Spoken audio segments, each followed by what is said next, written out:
Hello, and welcome to my RA Life in Chapters. My name is Karla Bland, and I will be taking you through Chapter 2 of today. So if you're new to my channel, the reason why I started this is that I wanted to provide a platform or a forum channel, however we want to call it, for anyone who may have been newly diagnosed with rheumatoid arthritis, also known as RA, or if you have a loved one who's been impacted by it. So I'm hoping to create a community to where you can ask questions, share your experiences, and just ultimately just know that you're not alone through this. So just sharing my experiences through chapters, kind of how the last almost 5 years now since my diagnosis kind of played out, and hopefully that can, with me sharing my story, hopefully can help. If it helps with just one person, then it's I've met my goal. So moving on to chapter 2. In my last chapter, in chapter 1, I talked about kind of my first symptoms of rheumatoid arthritis and kind of how it presented in my joints, and how I was kind of, not just a little bit, I would say a lot, in denial. So wanted to start out with chapter 2 and talking about how I ended up in the ER. So my symptoms had gotten pretty severe to where I had very limited mobility in my joints, and basically majority of my joints. And as I said in my video of chapter 1, that my rheumatologist, who I still see today, said that if it wasn't the worst case, it was one of the worst cases he had ever seen. So ended up in the ER and was in pretty bad shape. So I had adopted, being the stubborn person that I am, adopted a kind of a, what I'd call a low inflammation diet, which also meant restricted calories.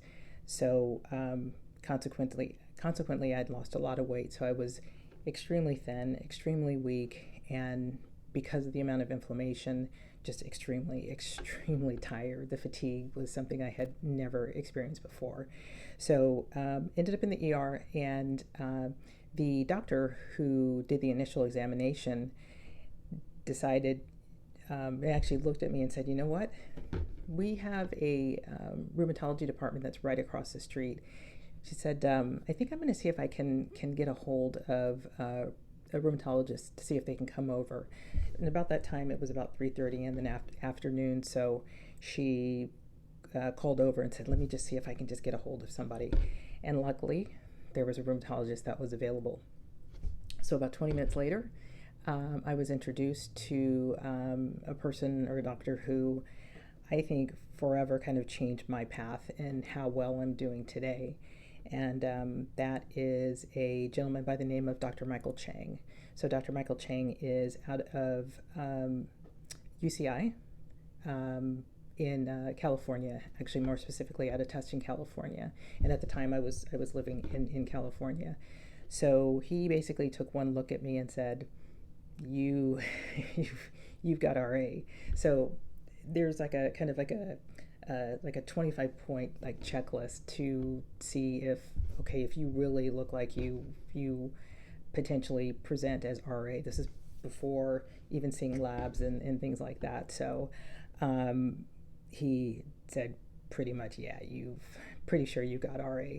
So this is on a Friday. He basically said to me, I want to see you in my office. I will get you in at 8 a.m. on Monday morning.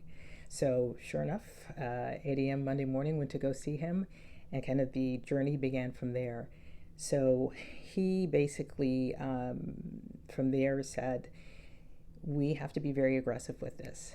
And if something's not working within 3 months, then we're going to change the course of the treatment, because it's important to make sure that we get on top of this and to make sure that you can get back into your life. So that was kind of the beginning of the journey. And as I kind of go back to in my video with chapter 1, kind of talking about if you kind of believe in fate, this was such an example. If anything would have kind of gone the different way, as far as with not being able to catch him before he left, or potentially if it was another rheumatologist, or not being able to see a rheumatologist, I'm not sure what would have happened. So he, from day one, has really truly made it a partnership, and is really the reason why I have done so well, and been able to kind of safely say that I am in remission today because of his care, and definitely just made such a difference. So the important thing I want everybody to kind of walk away with this is that, it's important to, with the healthcare provider that you're working with, that it's truly a partnership, and that you have the ability to kind of to speak your mind from the standpoint of um, things that you would like to see in the treatment plan, and always being, with the healthcare provider, being open to questions that you might have. And again, ultimately feeling like that you are in a partnership and that you're working through this together. So again, this is how I felt for almost 5 years. And again, he is the reason why I am in the position that I am today and feeling really just great. So, and not to say that there's still, just like with anything, you're going to have some days where you're a little bit more fatigued, and that's okay. Just you have to listen to your body and rest. I just, yeah, I can't say enough about the care that I've had with him and the difference that it's made. So, again, partnership with the healthcare provider, and that you have input, and also being able to ask questions. So that is it for chapter 2. For chapter 3, what I'd like to talk about is some of the blood work that we have been consistently, that Dr. Chang and I have been doing over the last almost 5 years, that has really helped to keep my RA under control, or get it under control, and now into remission, and how those key kind of parts of the blood work, the regular blood work that we're doing, and even to this day, have really just made a difference. And just to talk about what those things are, and what they mean, and why those particular labs would be ordered, and again, kind of how they pertain to, or how they're associated with kind of keeping your RA in check. So we'll talk about that in chapter 3, and hopefully kind of unveil maybe the mystery of some of those labs, and answer some questions that someone may have.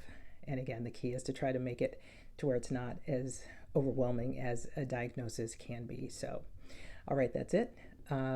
Again, always just remember, you are not alone, and that you have support through this. So, as I will always sign off on the video, most importantly, please be kind to yourself. Alrighty, take care, and we will see you next time for chapter 3.